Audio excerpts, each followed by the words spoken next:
Hi hello, എല്ലാവർക്കും സുഖമല്ലേ? നിങ്ങൾക്ക് എല്ലാവർക്കും സുഖമാണെന്ന് വിശ്വസിക്കുന്നു. അപ്പോൾ മഴക്കാലമൊക്കെ തുടങ്ങിയിട്ടുണ്ട്. വേനൽക്കാലം അങ്ങോട്ട് മാറിയിട്ട് മഴക്കാലമൊക്കെ ആയപ്പോഴത്തേക്കും പിന്നെയും നിങ്ങളുടെ സ്കിന്നിൻ്റെ കളറിനൊരു വ്യത്യാസം എല്ലാവരും കണ്ടിട്ടുണ്ടായിരിക്കും. ഡാർക്ക് സ്പോട്ട് ഒന്ന് ചെറുതായിട്ടൊന്ന് ഡാർക്കായിട്ടുണ്ടാവാം, ഫൈൻ ലൈൻസ് ചിലപ്പോൾ ഒന്ന് വിസിബിൾ ആയിട്ടുണ്ടാകാം, അല്ലെങ്കിൽ ആൻറ്റി ഏജിങ്ങിൻ്റെ സൈൻസ്, വയസ്സാകുന്നതിൻ്റെ സൈൻസ് ചിലപ്പോൾ ഒരു ക്ഷീണം പോലെയൊക്കെ ഫേസിലുണ്ടാകുന്നത്. അപ്പോൾ നമ്മൾക്കിതിന് പെട്ടെന്ന് തന്നെ ഒരു 10 മിനിറ്റ് കൊണ്ട് ഫേസിൽ ഒരു മാറ്റം ഉണ്ടാക്കാൻ പറ്റുന്ന ഒരു ഫേസ് ക്രീമാണ് നമ്മളിത് നോക്കാൻ പോകുന്നത്. നമ്മളുടെ വീട്ടിൽ തന്നെയുള്ള തക്കാളി. ആ തക്കാളി എന്ന് പറയുമ്പോൾ നാട്ടു തക്കാളി തന്നെ വേണം. നമ്മൾ ഈ ബോംബെ തക്കാളി, ബാംഗ്ലൂർ തക്കാളി എന്നൊക്കെ പറയത്തില്ലേ, അതിന് അത്രയ്ക്കൊരു എഫക്റ്റ് ഉണ്ടാക്കിയിരിക്കത്തില്ല. കാരണം സിട്രിക് ആസിഡ് അതിനകത്ത് വളരെ കുറവാണ്. നമ്മളുടെ നാട്ടിൽ തന്നെ ഉണ്ടാകുന്ന ആ തക്കാളി കുറച്ച് നല്ലതായിട്ട് പഴുത്ത തക്കാളിയും ഒന്ന് സെമി റൈപ്പായിട്ടുള്ള തക്കാളിയും വെച്ചിട്ടാണ് നമ്മൾ ഇന്ന് ഉണ്ടാക്കാൻ പോകുന്നത്. തക്കാളിക്ക് ഫേസിന് കളർ തരാൻ ഒരു പ്രത്യേക കഴിവുണ്ടെന്ന് തന്നെ പറയണം. തക്കാളിയുടെ കൂടെ നമ്മൾ ആൻറ്റി ഏജിങ്ങിലെ ഫേസ് ലിഫ്റ്റിങ്ങിനായിട്ട് ഉപയോഗിക്കുന്ന ഫ്ലാക്സ് സീഡും കൂടെ ചേർത്തിട്ടാണ് നമ്മൾ ഇന്ന് ക്രീം ഉണ്ടാക്കുന്നത്. നമ്മൾക്ക് ഫസ്റ്റ് ക്രീം എങ്ങനെയാണ് ഉണ്ടാക്കുന്നതെന്ന് കണ്ടിട്ട് വന്നിട്ട് ബാക്കി സംസാരിക്കാം. ആന്റി ഓക്സിഡൻസിനാൽ നിറച്ചു വെച്ചിരിക്കുന്ന ഒരു ബാങ്കാണ് നമ്മുടെ തക്കാളി. അതുകൊണ്ട് തന്നെ സ്കിന്നിനെ ഹെൽത്തി ലുക്കിംഗ് ആക്കി തരാൻ, നല്ല യൂത്ത്ഫുൾ ലുക്ക് ആക്കി തരാൻ സഹായിക്കുന്ന ഒന്നാണ് തക്കാളി. വൈറ്റമിൻ സി നിറയുള്ളത് കൊണ്ട് നമ്മൾക്ക് സ്കിന്നിന് നല്ല കളർ തരാൻ സഹായിക്കുന്നതാണ്. അതുപോലെ തന്നെയാണ് ഫ്ലാക്സീഡ് ഒരു നല്ല മോയ്സ്ചറൈസർ ആണ്. അതേപോലെ തന്നെ ഫൈൻ ലൈൻസും റിങ്കിൾസും ഒക്കെ വരാതെ ഫ്ലാക്സീഡ് നമ്മളെ ഹെൽപ്പ് ചെയ്യുന്നതാണ്. നമ്മുടെ സ്കിന്നിനെ സാഗ് ചെയ്യാതെ, ഫൈൻ ലൈൻസ് വരാതെയൊക്കെ നമ്മൾ ഇന്ന് ഉണ്ടാക്കാൻ പോകുന്ന ക്രീം ഇത് രണ്ടും വെച്ചിട്ടാണ്. ടൊമാറ്റോ നന്നായിട്ട് വാഷ് ചെയ്തെടുത്തിട്ട് അതിനെ ഈർപ്പമൊന്നും ഇല്ലാതെ നന്നായിട്ട് തുടച്ചെടുക്കണം. ടൊമാറ്റോയ്ക്കകത്തുള്ളത് വെള്ളം തന്നെയാണ്, പക്ഷെ പുറത്തുള്ള ആ വാട്ടർ കണ്ടന്റ് വേണ്ട. ഇതുപോലെ ചെറിയ ചെറിയ പീസസ് ആയിട്ട് കട്ട് ചെയ്തെടുക്കാം, അല്ലെങ്കിൽ നിങ്ങൾക്ക് ഗ്രേറ്റ് ചെയ്ത് വേണമെങ്കിലും എടുക്കാം. ഞാൻ ഇതിനകത്തോട്ട് ഇട്ടിട്ട് നന്നായിട്ട് ബ്ലെൻഡ് ചെയ്തെടുക്കാൻ പോവുകയാണ്. ബ്ലെൻഡ് ചെയ്തിട്ട് നമ്മൾക്ക് അതിന്റെ ജ്യൂസ് മാത്രമാണ് വേണ്ടത്. തക്കാളി ആന്റി ഓക്സിഡൻസിൽ റിച്ച് ആണ്. നമ്മളുടെ സ്കിന്നിന് ബ്രൈറ്റ് ആയിട്ടുള്ള അപ്പിയറൻസ് തരാൻ, നല്ല വെളുത്ത കളർ സ്കിന്നിന് തരാനായിട്ട് സഹായിക്കുന്നതാണ്.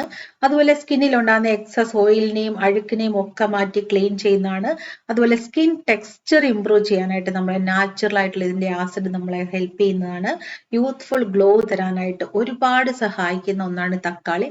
അതുകൊണ്ടാണ് ഞാൻ നിങ്ങളോട് പറയുന്നത്, നമ്മളുടെ നലങ്കമാവോ ഫേസ് ബ്രൈറ്റനിങ് പായ്ക്കോ ഹൈപ്പർ പിഗ്മെന്റേഷൻ പായ്ക്കോ ഒക്കെ തന്നെ തക്കാളി ജ്യൂസിൽ മിക്സ് ചെയ്യുമെന്ന്. ഇതുപോലെ ജ്യൂസ് എടുത്തിട്ട് വേണം ഒക്കെ തന്നെ മിക്സ് ചെയ്ത് നിങ്ങൾ ഫേസിലേക്ക് ഇടാനായിട്ട്. നമ്മൾക്ക് വേണ്ടത്ര ജ്യൂസ് എടുത്തിട്ട് നമുക്ക് മാറ്റി വെക്കാം. ഇപ്പോൾ നമ്മൾ ചെയ്യാൻ പോകുന്നത് ഫ്ലാക്സ് സീഡ് കൊണ്ടുള്ള ജെൽ ഉണ്ടാക്കാൻ പോവുകയാണ്. ഫ്ലാക്സീഡുള്ള ഒരു ജെല്ല് നമ്മളുടെ സ്കിന്നെ ഹൈഡ്രേറ്റ് ചെയ്ത് വെക്കുന്നത് കൊണ്ട് നമ്മൾക്ക് ഫെയർനെസ് കൂടുന്നതാണ് നമ്മളുടെ മുഖത്ത്. അതുപോലെ തന്നെ നമ്മളുടെ സ്കിന്നെ ഫേം ആയിട്ട്, അതായത് ലൈനുകളൊന്നും വീഴാതെ റിജിഡ് ആയിട്ട് യൂത്ത്ഫുൾ സ്കിന്ന് പോലെ വെക്കാനായിട്ട് നമ്മളെ സഹായിക്കുന്നതാണ്. ഹെൽത്തി ഗ്ലോ തരുന്നതാണ്. സ്കിൻ ടെക്സ്ചർ ഇംപ്രൂവ് ചെയ്യാൻ സഹായിക്കുന്നതാണ്. ഇത് വെള്ളത്തിലിട്ട് തിളപ്പിക്കുമ്പോഴേക്കും അതിന്റെ മോയ്സ്ചർ കണ്ടന്റ് റിലീസ് ആകുകയും ഒരു ജെൽ കൺസിസ്റ്റൻസിയിൽ നമ്മൾക്ക് അതിനെ കിട്ടുകയും ചെയ്യും. നമ്മൾക്ക് വേണ്ടതിന്റെ ഈ ജെല്ല് മാത്രമാണ്. ഈ ജെല്ല് എടുത്തിട്ടാണ് നമ്മൾ ക്രീം ഉണ്ടാക്കാൻ പോകുന്നത്. വെറുതെ ജെല്ല് ഫേസിൽ തേക്കുന്ന ഒരുപാട് നല്ലതാണ് കേട്ടോ. നമ്മൾക്ക് എത്രത്തോളം ടൊമാറ്റോ ജ്യൂസ് ഉണ്ടോ, തക്കാളി ജ്യൂസ് ഉണ്ടോ, അത്രത്തോളം ഫ്ലാക്സീഡ് ജെല്ലും കൂടെ ചേർത്താണ് നമ്മൾ ഇന്ന് മിക്സ് ചെയ്യാൻ പോകുന്നത്.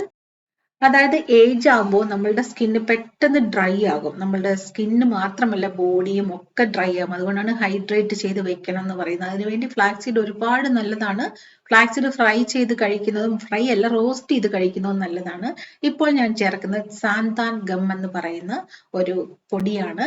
അത് നമ്മൾ ഗ്ലിസറിൻ വെച്ച് നന്നായിട്ട് മിക്സ് ചെയ്ത് ഈ ഫ്ലാക്സീഡ് ജെല്ലിലേക്കും ടൊമാറ്റോ ജ്യൂസിലേക്കും ചേർത്ത് മിക്സ് ചെയ്യുമ്പോൾ നമ്മളുടെ ആ ഒരു ക്രീമിന് ജെൽ കൺസിസ്റ്റൻസി പോലുള്ള ക്രീമിന്റെ ഒരു സ്റ്റെബിലിറ്റി കിട്ടും. ഇത് ഇളക്കുമ്പോൾ ചിലപ്പോൾ കുറച്ച് നേരം എടുക്കും. ഞാനൊന്ന് ബീറ്റ് ചെയ്തെടുത്തു. നിങ്ങൾക്ക് ബീറ്റർ ഉണ്ടെങ്കിൽ ബീറ്റ് ചെയ്യാം, അല്ലെങ്കിൽ മിക്സിയിലിട്ട് ലേറ്റ് ആയിട്ടൊന്ന് പൾസ് ചെയ്തെടുത്താലും വരും. ഇങ്ങനെ മിക്സ് ചെയ്യുക അതിലുണ്ടാകുന്ന ആ പതയൊക്കെ മാറി അതൊരു ജെൽ കൺസിസ്റ്റൻസിയിലുള്ള നല്ല ക്രീമായിട്ട് നിങ്ങൾക്ക് കിട്ടുന്നതാണ്. നല്ല ഒരു മോയ്സ്ചർ അടങ്ങിയ നല്ല ഒന്നാന്തരം ഫെയർനെസ് ക്രീം എന്ന് തന്നെ പറയാം. അത്രയ്ക്ക് നല്ലതാണ്. ഇതിലേക്ക് ഞാനിപ്പോൾ ചേർക്കുന്ന ജോജോബ ഓയിലും അർഗൻ ഓയിലും റോസ് ഹിപ്പ് ഓയിലും ഗ്രേപ്പ് സീഡ് ഓയിലും എല്ലാം കൂടെ ചേർത്ത ഒരു മിക്സ് ആണ്. ഇതൊക്കെയും തന്നെ സ്കിന്നിന്റെ ഗ്ലോയിനെ ബൂസ്റ്റ് ചെയ്യാനും യൂത്ത്ഫുൾ സ്കിന്ന് നമ്മൾക്ക് തരാനും ഹെൽപ്പ് ചെയ്യുന്നതാണ്. ഇതിങ്ങനെ ഞാൻ കൈകൊണ്ടെടുത്ത് തേക്കുന്നു എന്ന് പറഞ്ഞ് നിങ്ങൾ കൈയിട്ട് ക്രീം തേക്കരുത്. എന്തെങ്കിലും സ്റ്റാബുല വെച്ചിട്ട് എടുക്കുക. എനിക്കിത് പ്രിസർവ് ചെയ്യാൻ അറിയാവുന്നതാണ് ഇങ്ങനെ ചെയ്യുന്നത്. ഇങ്ങനെ നിങ്ങൾക്ക് കുറച്ച് ഒരു പീനട്ട് സൈസിലെടുത്ത് തേച്ച് രാവിലെയും വൈകിട്ടും തേച്ചിട്ട് നിങ്ങൾ ട്രൈ ചെയ്ത് നോക്കിയിട്ട് പറയും. ഈസി ആയിട്ട് അവൈലബിൾ ആയിട്ടുള്ള കുറച്ച് ഇൻഗ്രീഡിയൻസ് വെച്ചിട്ടാണ് നമ്മൾ ഇന്ന് ക്രീം ഉണ്ടാക്കിയിരിക്കുന്നത്. ഫ്ലാക്സീഡൊക്കെ അത്രത്തോളം ബെനിഫിറ്റ്സ് ആണ് നമ്മുടെ ഫേസിന് തരുന്നത്. കുറച്ചൊക്കെ സാഗായിട്ടുള്ള ഫേസിനെ ലിഫ്റ്റ് ചെയ്യാനും നമ്മളുടെ നെക്കിനെ ലിഫ്റ്റ് ചെയ്യാനും ഒക്കെ സഹായിക്കുന്നതാണ് ഫ്ലാക്സീഡ്. ഫ്ലാക്സീഡ് ജെൽ വെറുതെ തന്നെ ഫേസിൽ തേക്കുന്നത് അത്രയ്ക്കും നല്ലതാണ്. നമ്മളുടെ സ്റ്റോറിൽ ഒരു ഫ്ലാക്സീഡ് ജെല്ലിൻ്റെ ഒരു ക്രീം ഉണ്ട് ഓൾറെഡി. അത് ഫേസിലേക്കും നമ്മളുടെ മുടിയിലേക്കും ഒക്കെ വളരെ നല്ലതാണ്. കഴുത്തിലെ കൈയിൻ്റെ റിങ്കിൾസിനൊക്കെ നല്ലതാണ്. ഇത് ടൊമാറ്റോ കൂടെ ചേർന്നിട്ടുള്ളതുകൊണ്ട് ഫേസിനെ നല്ല ഗ്ലോ തരാം. നിങ്ങൾ വിശ്വസിക്കാൻ പറ്റത്തില്ലാത്ത ഒരു ഗ്ലോ നമ്മളുടെ ഫേസിന് തരുന്ന പോലത്തെ ഒരു ക്രീമാണിത്. ഇത് ദിവസവും നിങ്ങൾ ഉപയോഗിച്ച് നോക്കുക. ഒരു 20 ദിവസത്തെ ചലഞ്ച് പോലെ നിങ്ങൾക്കിത് യൂസ് ചെയ്ത് നോക്കാം. ഒരു നേരം ഉപയോഗിച്ചാലും ഓക്കെ, രാവിലെയും വൈകുന്നേരം ഉപയോഗിച്ചാലും ഓക്കെയാണ്. അത്രയ്ക്കും നല്ല ഒരു എഫക്റ്റ് തരുന്ന ഒരു ക്രീമാണ്. പിന്നെ നിങ്ങളുടെ ഇല്ലാത്ത ഇൻഗ്രീഡിയൻസ് എന്ന് പറയുന്നത് ഞാൻ ചേർത്തിട്ടുള്ള ആ ഓയിൽസ് ഒക്കെ ആയിരിക്കും. അത് ചേർക്കണം എന്നില്ല. അതല്ലെങ്കിൽ അത് ചേർത്താണെങ്കിൽ ആ പ്രോഡക്റ്റ് നമ്മളുടെ സ്റ്റോറിൽ അവൈലബിൾ ആണ്. നിങ്ങൾക്ക് വേണമെങ്കിൽ വാങ്ങിക്കാവുന്നതാണ്. അല്ലാത്തവർക്ക് എന്തെങ്കിലും നിങ്ങൾ സ്വീറ്റ് ആൽമണ്ട് ഓയിൽ വേണമെങ്കിൽ ഉപയോഗിക്കാം, അല്ലെങ്കിൽ കാസ്റ്റർ ഓയിൽ ഉപയോഗിക്കാം. കാസ്റ്റർ ഓയിൽ ഉപയോഗിക്കുന്നത് പറഞ്ഞപ്പോഴാണ് ഞാൻ ഓർത്ത്, കാസ്റ്റർ ഓയിൽ ഒരു 5 ഡ്രോപ്പാണ് മാക്സിമം ഉപയോഗിക്കേണ്ടത് കേട്ടോ. നിങ്ങൾ ഒരുപാട് കാസ്റ്റർ ഓയിൽ ഉപയോഗിച്ചാൽ അത് ഒരുപാട് ഗ്രീസിയാണ്, ക്ലോഗ് ആകാൻ ചാൻസ് ഉണ്ട്. അതിൻ്റെ കൂടെ വേറെ എന്തെങ്കിലും ഒരു ഓയിൽ, വെളിച്ചെണ്ണയോ സ്വീറ്റ് ആൽമണ്ട് ഓയിലോ അവക്കാഡോ ഓയിലോ എന്തെങ്കിലും ഒരു ഓയിൽ ചേർത്ത് അതിനെ ഒന്ന് ഡൈലൂട്ട് ചെയ്താണ് നമ്മൾ സ്കിന്നിലേക്ക് എടുക്കുന്നത്. നമ്മളുടെ സ്കിൻ എന്ന് പറയുന്നത് വളരെ സെൻസിറ്റീവ് ആയിട്ടുള്ള ഒന്നാണ്, എസ്പെഷ്യലി ഫേസിൻ്റെ സ്കിൻ എന്ന് പറയുന്നത്. അതിലേക്ക് നമ്മൾ എന്തെങ്കിലും ഒന്ന് ചേർക്കുമ്പോൾ അതെടുക്കാനുള്ള കപ്പാസിറ്റി ഉണ്ടോ എന്ന് മനസ്സിലാക്കണം. എല്ലാവരുടെയും സ്കിന്നിന് ഒരുപോലത്തെ കപ്പാസിറ്റി ആയിരിക്കത്തില്ല. ഒരുപാട് പേര് നിങ്ങൾ ചോദിക്കും എത്ര ദിവസം കൊണ്ട് റിസൾട്ട് കിട്ടും. അതെങ്ങനെ പറയാൻ പറ്റും? നമ്മളൊരു കിലോമീറ്ററോളം നടക്കുവാണോ ചെയ്യുന്നത്? 10 കിലോമീറ്റർ നടക്കാൻ എത്ര നേരം എടുക്കുമെന്ന് ചോദിക്കുന്ന പോലെ പറയാൻ പറ്റുന്ന ഒരു കാര്യമേ ഇല്ല. സ്കിൻ കെയർ എന്ന് പറയുന്നത് നിങ്ങൾ എത്രത്തോളം റെഗുലറായിട്ട് ചെയ്യുന്നോ, എത്രത്തോളം ഡിസിപ്ലിനോടെ ചെയ്യുന്നോ, അതിനനുസരിച്ച് ഓരോ ദിവസം ചെല്ലുന്തോറും നിങ്ങളുടെ ഗ്ലോ കൂടി കൂടി വരുന്നത് കാണാം. നിങ്ങൾ കണ്ടിട്ടില്ലേ, പ്രായമുള്ള ഒരുപാട് പേരും ഇപ്പോഴും വളരെ യങ്ങായിട്ടിരിക്കുന്നുണ്ട്. നമ്മൾക്ക് അസൂയ തോന്നാറില്ലേ? അത് അവരുടെ പ്രായം ഒരു 30 വയസ്സ് കുറച്ചും 35 വയസ്സ് കുറച്ചുമൊക്കെ തോന്നിപ്പിക്കുന്ന ഒരുപാട് പേര് നമ്മൾക്ക് അറിയാവുന്നവരുമുണ്ട്, സെലിബ്രിറ്റീസും ഉണ്ട്, അല്ലെങ്കിൽ അതിനേക്കാളും നമ്മളുടെ നിയർ ബൈ നെയ്ബേഴ്സൊക്കെ ഉണ്ടാവും അല്ലേ. അവരൊക്കെയും സ്കിൻ കെയർ ചെയ്യുന്നുണ്ട്, നമ്മളോട് പറയാത്തതാണ്. ഇനി നിങ്ങൾ സ്കിൻ കെയർ ചെയ്യുന്നതിന് ആരെങ്കിലും എന്തെങ്കിലുമൊക്കെ പറയുന്നുണ്ടെന്നുണ്ടെങ്കിൽ നിങ്ങൾ എന്തിനതിന് ചെവി കൊടുക്കണം? അവരുടെ ഇഷ്ടങ്ങൾക്ക് നമ്മളെ വഴങ്ങി കിട്ടാത്തത് കൊണ്ടാണ് ഇതുപോലൊക്കെ പറയുന്നത്. അതായത് അവർക്ക് പറ്റാത്തത് കൊണ്ടാണ്. അതാണ് റിയൽ ആയിട്ടുള്ള കാര്യം. ചിലർ നമ്മൾ ഇംഗ്ലീഷ് സംസാരിക്കുമ്പോൾ കുറ്റപ്പെടുത്തി നിങ്ങൾ കേട്ടിട്ടില്ലേ, ഓ വലിയൊരു ഇംഗ്ലീഷ് സംസാരം. നമ്മൾ ചിലപ്പോൾ പല ലാംഗ്വേജ് ഉപയോഗിക്കുന്നതുകൊണ്ട് അറിയാതെ വരുന്ന ലാംഗ്വേജ് ആയിരിക്കാം, അല്ലെങ്കിൽ നമ്മൾ യൂസ് ചെയ്തിട്ടുള്ള ചില വേർഡ്സ് നമുക്ക് ഇടയ്ക്ക് കയറി വരുന്നതായിരിക്കാം. അതിൻ്റെ കറക്റ്റ് മീനിങ് നീ എന്ന് പറഞ്ഞേ അറിയാമോ നോക്കട്ടെ എന്ന് പറയുന്ന ചില ടോക്സിക് ആയിട്ടുള്ള അമ്മമാരൊക്കെ നമ്മളുടെ സറൗണ്ടിങ്സിലും റിലേറ്റീവ്സിലും ഒക്കെ ഉണ്ടാവും അല്ലേ. അതൊന്നും മൈൻഡ് ചെയ്യണ്ട. മനസ്സിലങ്ങ് പുച്ഛിച്ച് ഇവരൊക്കെ പുഴുക്കളാണെന്ന് വിചാരിച്ചാൽ മതി. വേറെ പ്രശ്നങ്ങളൊന്നുമില്ല. നമ്മൾ സന്തോഷമായിട്ടിരിക്കുക, നമ്മൾ കാരണം ആർക്കും മനസ്സ് വിഷമിപ്പിക്കാതിരിക്കുക എന്ന് മാത്രം ചിന്തിച്ചാൽ മതി. നമ്മളെ വിഷമിപ്പിക്കാൻ ഇങ്ങോട്ട് വരുന്നവരെ അതിനുള്ള ഇടം നിങ്ങൾ കൊടുക്കാതിരിക്കുക. നോ എന്ന് അവിടെ തന്നെ പറഞ്ഞേക്കുക. ആ പറയുമ്പോൾ ഉണ്ടാകുന്ന ഒരു ചെറിയ വിഷമം മാത്രമേ ആ നോയ്ക്ക് കാണത്തുള്ളൂ. ആ നോ അങ്ങനെ കണ്ടിന്യൂസ് ആയിട്ട് പൊയ്ക്കൊണ്ടേയിരിക്കത്തില്ലെന്ന് മനസ്സിലാക്കുക. നോ പറയേണ്ടടുത്ത് നോ പറഞ്ഞാൽ അതൊരു സഡൻ ബ്രേക്ക് പോലെ കഴിഞ്ഞു. പിന്നെ നമ്മളുടെ വണ്ടി സ്മൂത്തായിട്ട് പൊയ്ക്കോളും. നമ്മളത് പറഞ്ഞില്ല, സ്പീഡ് ബ്രേക്കറൊക്കെ കയറി കുഴിയിലൊക്കെ വീണ് ആ നോയെ നമ്മൾ ഈ ഡ്രാഗ് ചെയ്ത് നമ്മുടെ ലൈഫ് ലോങ് കൊണ്ടുപോവുകയാണെന്നുണ്ടെങ്കിൽ നമ്മളിങ്ങനെ കുഴിയിലും കുണ്ടിലും ഇങ്ങനെ ചെയ്തുകൊണ്ട് ക്ലച്ച് പിടിച്ച് ഓടിക്കണം അല്ലേ. അതിൻ്റെ ആവശ്യമുണ്ടോ? വേണ്ടാന്നുണ്ടെങ്കിൽ വേണ്ട, അത്രേ ഉള്ളൂ. വേണ്ടാത്തത് പിന്നെ എടുക്കാൻ പോകരുത്. വേണ്ടാന്ന് വെച്ച ഒരു കാര്യം വേണ്ടാന്ന് വെക്കുന്നതിന് മുന്നേ പല പ്രാവശ്യം ആലോചിക്കുക. നമ്മൾക്ക് ഈ വേണ്ട എന്നുള്ള സാധനം, അതായത് red flags in our life, വേണ്ട എന്നുള്ള സാധനം അത് ആരിൽ നിന്നും ആയിക്കോട്ടെ, ഹസ്ബൻഡ് അല്ലെങ്കിൽ നമ്മളുടെ റിലേറ്റീവ്സ്, ഫ്രണ്ട്സ്, നെയ്ബേഴ്സ്, മക്കൾ, വാട്ടെവർ ഇറ്റ് മേ ബി, നമ്മളല്ലാതെ ബാക്കി എല്ലാവരും. അവിടെ നിന്നൊക്കെ റെഡ് ഫ്ലാഗ്സ് കിട്ടുന്ന സമയത്ത് നമ്മളുടെ മൈൻഡ് പ്രിപ്പയർ ആവണം പല ടൈം കൊണ്ട്. ഓക്കെ, ഇത് ഇങ്ങനെയാണ്, ഇവിടെ റെഡ് ഫ്ലാഗ് ആണ്. പല പല പല റെഡ് ഫ്ലാഗ് പിടിച്ചുകൊണ്ട് നടക്കേണ്ട ആവശ്യമുണ്ടോ നമ്മൾക്ക്? പല പ്രാവശ്യം മനസ്സിനെ പ്രിപ്പയർ ചെയ്ത് മനസ്സിലാക്കി ആലോചിച്ച് ഫൈനലി ഒരു വലിയ റെഡ് ഫ്ലാഗ് നമ്മളങ്ങ് കാണിച്ചു കഴിഞ്ഞാൽ കഴിഞ്ഞു. അത് പക്ഷേ കാണിക്കാനുള്ള ധൈര്യം ഉണ്ടായിരിക്കും. അതുപോലെ തന്നെ നമ്മളുടെ കുട്ടികളെയും പറഞ്ഞ് മനസ്സിലാക്കണം. എസ്പെഷ്യലി പെൺകുട്ടികളെ പറഞ്ഞ് മനസ്സിലാക്കുക. നിങ്ങൾ ജീവിതത്തിൽ പരാജയപ്പെട്ടോ കല്യാണം കഴിഞ്ഞ് പോയിട്ടോ എവിടെയെങ്കിലും പോയി കഴിയുമ്പോൾ അവിടെ കൊണ്ട് നിങ്ങളുടെ ജീവിതം കഴിയുന്നില്ല. ഞങ്ങളിവിടെ പേരൻസ് നിങ്ങളെ സപ്പോർട്ട് ചെയ്യാൻ ഉണ്ടായിരിക്കും. സപ്പോർട്ട് ചെയ്യാൻ നമ്മൾ ഉണ്ടായിരിക്കണം. അവർക്ക് ഫിനാൻഷ്യൽ സപ്പോർട്ടോ അല്ലെങ്കിൽ നിങ്ങൾ സമ്പാദിച്ചു കൊടുത്തുള്ള സപ്പോർട്ടോ ഒന്നും കൊടുക്കണമെന്നില്ല.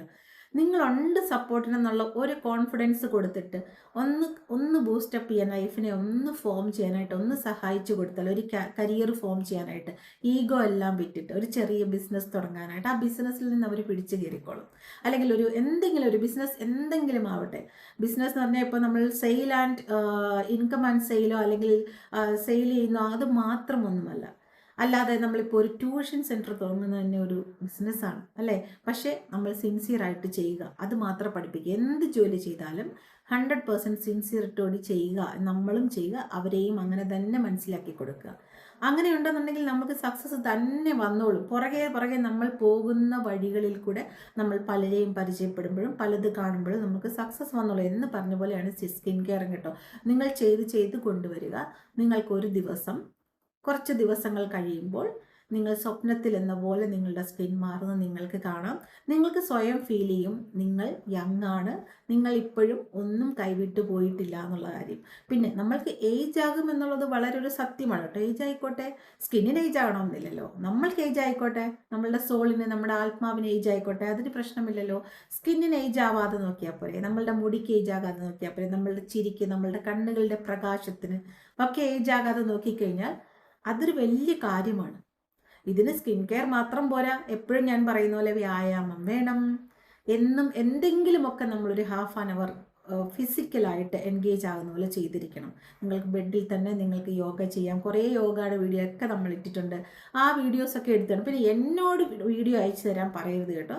ഒന്നാമത് എനിക്ക് സമയമില്ല. അതിനിടയ്ക്ക് നിങ്ങളുടെ ഈ റിക്വസ്റ്റുകളൊന്നും എനിക്ക് അക്സെപ്റ്റ് ചെയ്യാൻ പറ്റില്ല. സ്കിൻ കെയർ ആയിട്ടുള്ള റിക്വസ്റ്റുകൾ എനിക്ക്, അതായത് ഹോം മെയ്ഡ് സ്കിൻ കെയർ ആയിട്ടുള്ള റിക്വസ്റ്റുകൾ അല്ലെങ്കിൽ അതിൻ്റെ ഡൗട്ടുകൾ, നമ്മളിടുന്ന വീഡിയോയുടെ ഡൗട്ടുകൾ മാത്രം ചോദിച്ചാൽ മാത്രമേ എനിക്ക് അതിൻ്റെ റിപ്ലൈ തരാൻ പറ്റുകയുള്ളൂ. അല്ലാതെ ഈ ലോകത്തിലുള്ള എല്ലാ കാര്യങ്ങളെക്കുറിച്ചും അറിഞ്ഞു വെച്ചിരിക്കുന്ന ഒരാളല്ല ഞാൻ. എൻ്റെ അറിവിനും പരിമിതികളുണ്ട്. എനിക്കറിയാവുന്ന കാര്യങ്ങൾ മാത്രമാണ് എനിക്ക് പറഞ്ഞു തരാൻ പറ്റുക. ബാക്കിയുള്ള കാര്യങ്ങൾ നിങ്ങൾക്കറിയാമെങ്കിൽ നിങ്ങളിൽ നിന്ന് പഠിക്കാൻ ഞാൻ തയ്യാറാണ്. എപ്പോഴും നിങ്ങളിൽ നിന്ന് പഠിക്കാനും നിങ്ങളിൽ നിന്ന് അറിയാനും കേൾക്കാനും ഒക്കെ ഞാനും തയ്യാറാണ്. നിങ്ങൾ എന്നോട് സംസാരിക്കണം എന്നാഗ്രഹിക്കുന്ന പോലെ തന്നെ നിങ്ങളോട് സംസാരിക്കാനും എനിക്ക് ആഗ്രഹമുണ്ട്. സമയത്തിൻ്റെ ഒറ്റ പ്രശ്നം മാത്രമേ ഉള്ളൂ. ഉള്ളപ്പോഴൊക്കെ ഞാൻ നിങ്ങളോട് സംസാരിക്കാറുണ്ട്. നിങ്ങൾക്ക് പലർക്കും അറിയാം എനിക്ക് ടൈം ഉള്ളപ്പോഴൊക്കെ ഞാൻ സംസാരിക്കുന്നുണ്ട്. പക്ഷെ അത് സ്ഥിരമായിട്ട് എക്സ്പെക്ട് ചെയ്യരുത്. എതിർപ്പാക്കരുത് എന്നൊക്കെ തമിഴൊക്കെ വരുന്നു. ഇത് സ്ഥിരമായിട്ട് എക്സ്പെക്റ്റ് ചെയ്യരുത്. എപ്പോഴെങ്കിലും ഓക്കെ കണ്ടിന്യൂസ് ആയിട്ട് എനിക്ക് സംസാരിച്ച് കഴിഞ്ഞാൽ എൻ്റെ ബ്രെയിൻ അതിലോട്ട് തന്നെ പോകും. എനിക്ക് ഒരുപാട് കാര്യങ്ങൾ ഫോക്കസ് ചെയ്യാനുണ്ട്.